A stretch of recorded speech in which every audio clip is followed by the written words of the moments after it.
Hello and welcome to Digital Farm TV Rural News. I'm Andy Walker. Northwest Queensland cattle producers have presented a series of resolutions to the federal and state agriculture ministers at a cattle crisis summit held at Richmond last week. The resolutions were aimed at providing short and long-term solutions for the industry. The summit was attended by an estimated 400 plus cattle producers from as far afield as the Northern Territory, Northern Western Australia and New South Wales, according to Beef Central website. Resolutions included that the federal government introduce a form of foreign aid to purchase 100,000 head of cattle from Northern Australia at a farm gate floor price of $1.50 per kilo to reduce the risk of the Northern Australia beef industry collapsing and restore the live export trade, including lifting the 350 kilo limit. That the summit calls for the establishment of a body to negotiate with the Indonesian ambassador the expansion and further development of the live cattle market that has mutual benefits to Australia and Indonesia. New crop sequencing strategies for cereals and break crops are helping grain growers battle diseases like the costly pathogen crown rot. New South Wales Department of Primary Industries research agronomist Dr Andrew Verrill said inter-row sowing had also been shown to reduce the impact of crown rot and increase yield by up to 9% in a wheat sequence.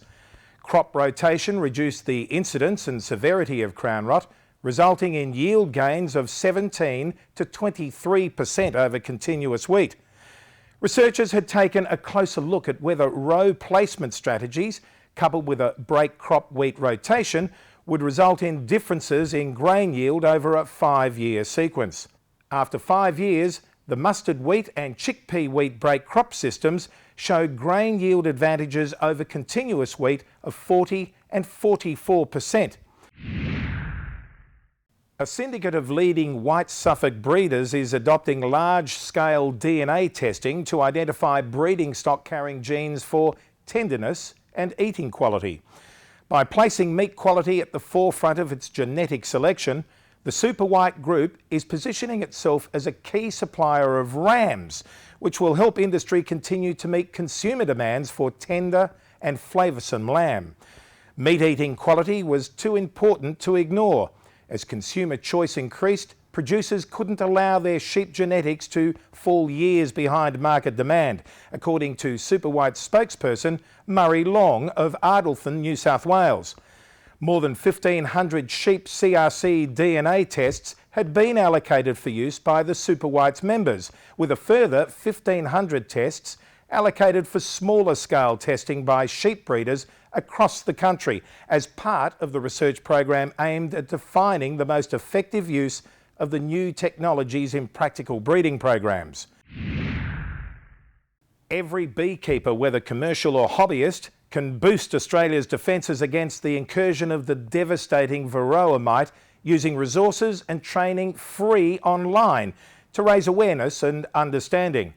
A meeting of the Varroa Continuity Strategy Management Committee, including representatives of Plant Health Australia, government agencies, the Australian Honeybee Industry Council, CSIRO and Pollination Reliant Industries, recently workshopped an online training system for beekeepers which was simple and easy to access.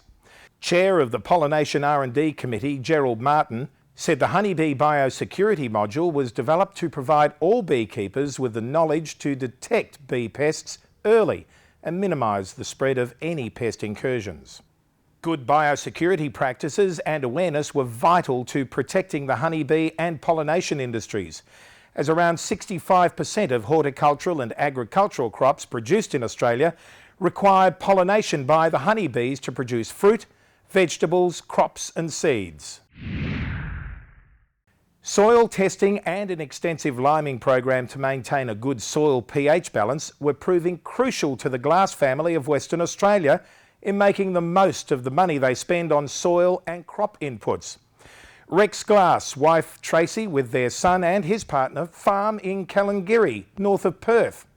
Strategies used by the Glass family, including soil testing to a depth of 300 millimetres, cite specific liming applications taking account of subsoil requirements and taking a long-term approach have been recognised as best practice.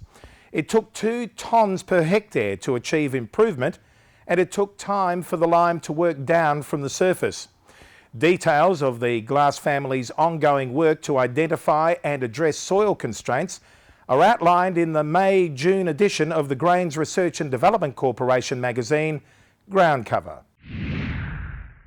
Finally this week, the University of New England's Pro-Vice-Chancellor, Victor Minichiello, led an Australian delegation at bilateral research talks last week between Australia and Argentina. Professor Minichiello said Australia and Argentina had areas in common in that they were both located in the Southern Hemisphere, they had strong and evolving agriculture and mining sectors, and they had growing industrial and technological sectors.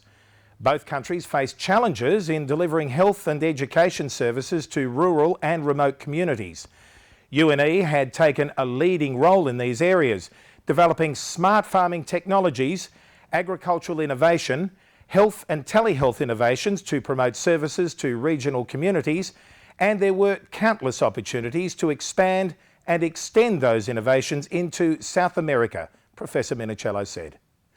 Well, that's it for Digital Farm TV Rural News this week. I'm Andy Walker, and I look forward to your company again next week.